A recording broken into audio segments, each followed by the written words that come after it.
A mother's life is none but easy. Not how it used to be when I could be lazy.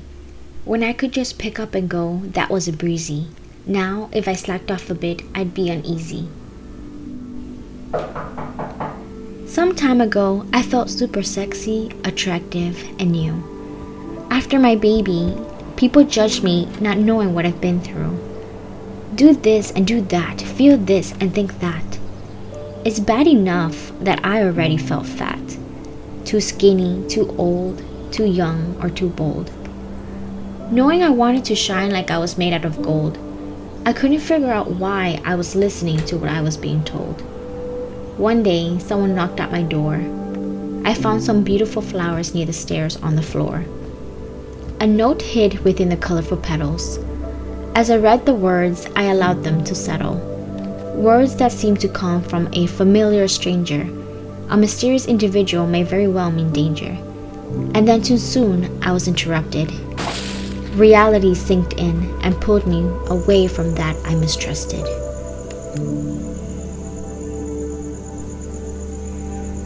Later that night, I did my normal mommy routine, making sure my daughter was happy, fed, and clean. I didn't think twice about the flowers sent to me. Nothing at that moment was as important as she. I loved being a mother. I couldn't help myself. I love her. Most of my days are spent in this so-called mommy mode, cooking and cleaning and doing all the loads. Ready to have a moment for myself, I dressed her and tucked her in bed. I gave her a mommy's kiss on her warm, delicate head. I clicked the lights off and closed the curtains. The day was over, of that I was certain.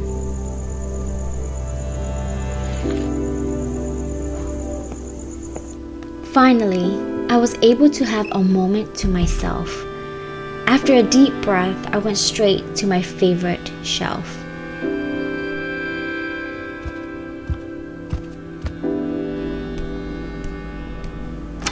It was a long day, and I was mentally tired, so I grabbed my favorite tea and placed water on the fire.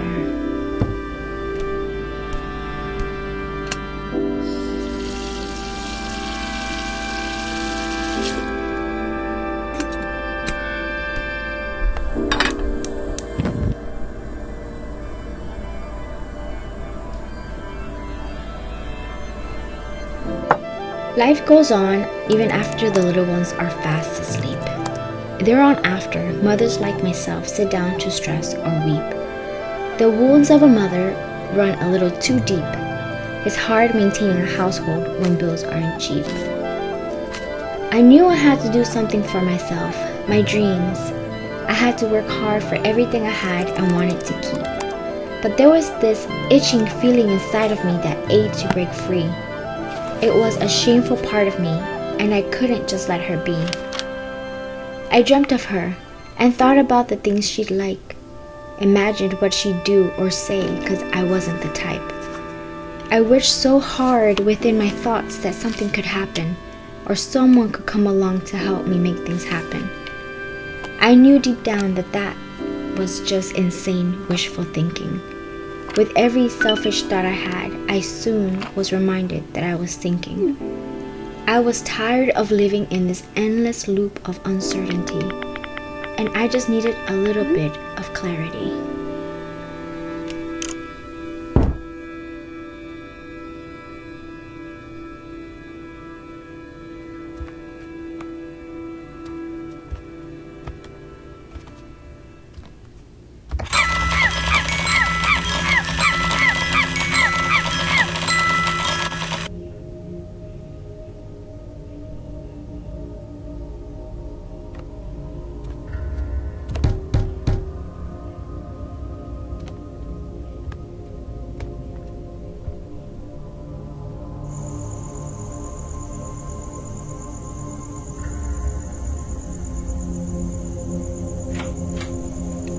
Strange things were happening around me. Someone or something was definitely trying to communicate with me. Come to the dark side, it said. I could not refuse, or I was dead.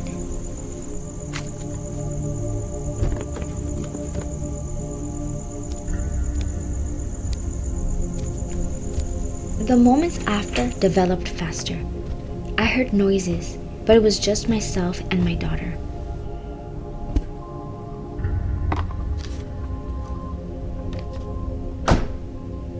I ran for a stick, and with every step closer to the noise, I held it tighter. I was terrified. I knew what I had to do. Behind this door was the culprit, and I needed to know who. I was startled to see the face staring back at me, and didn't know what that signified.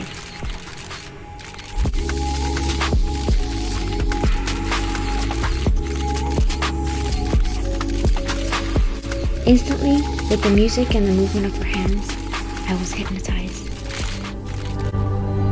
After that day, things in my life began to change. The person I used to be and the mommy me were estranged. Though at first it felt unusual and it was a bit frightening, whatever happened in that room that night was truly enlightening. Now I know exactly who I am and what I need to do. I just have one simple question to ask you.